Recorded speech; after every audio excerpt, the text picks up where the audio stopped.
And for all your filmy updates, please subscribe to Dot Entertainment.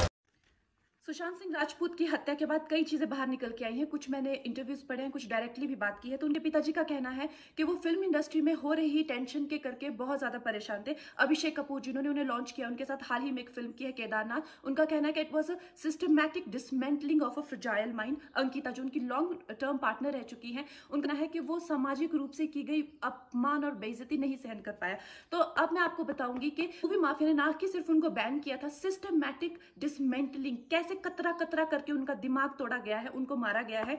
तो blind item आप इसलिए लिखते हैं क्योंकि आप जब झूठ लिखना होता है, आपको के अगेंस्ट कोई लीगल एक्शन नहीं लिया सकता क्योंकि आप नाम ही नहीं लिखा, मगर उसकी जो डिस्क्रिप्शन होती है, जैसे मेरे बारे में लिखा जाएगा कि जिस लड़की के घुंघराले बाल हैं, जिसको नेशनल अवार्ड मिला हुआ है, साइकोटिक है, इस तरह से जो कि मनाली से डिस्क्रिप्शन पूरी दी जाएगी मगर नाम नहीं लिखा जाएगा।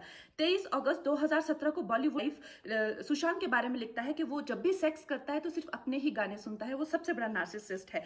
16 दिसंबर 2016 में मुंबई मिरर लिखता है कि सुशांत एक ट्रक ड्राइवर की तरह लगता है। 22 फरवरी 2019 को मुंबई मिरर लिखता है कि पार्टी में तमाशा के बाद सुशांत ने कांच की बोतल एक डायरेक्टर के सर पे दे मारी। 18 अक्टूबर 2018 को डीएनए लिखता है कि सुशांत ने अपनी को एक्टर का रेप किया और वो मीटू के चलते अब जेल जा सकता है। और ऐसी न जाने कितने अनगिनत झूठ ये जो बुद्धिजीवी जर्नलिस्ट हैं, ये जो चील कौए गिद्ध हैं जो मूवी माफिया के पाले हुए हैं, ये इसको मेंटल इमोशनल साइकोलॉजिकल लिंचिंग को जर्नलिज्म कहते हैं। मेरे बारे में आज तक जो भी कहा गया मैंने कुछ निकाला, लेकिन जब स्वतंत्रता सेनानी के खिलाफ गंदगी लिखी गई मैंने उस जर्नलिस्ट को कॉन्फ्रंट किया। आपको पता है उसी रात 4 सीनियर जर्नलिस्ट ने मेरे खिलाफ एक गिल्ड बनाई, ऐलान किया गया कि इसकी फिल्म को बैन किया जाए, फ्लॉप किया जाए। आपको पता है 3000 जर्नलिस्ट गैंग अप होते हैं एक अकेली लड़की पर, उसकी इमोशनल लिंचिंग करते हैं सरेआम, और ये समाज कुछ नहीं कहता, कानून कुछ नहीं कहता है।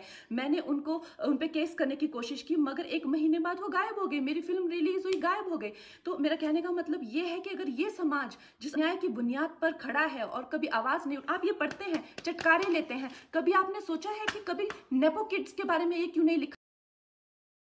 And for all your filmy updates, please subscribe to Dot Entertainment. For filmy updates, please do subscribe to Dot Entertainment. Hi, this is Nabha Natesh.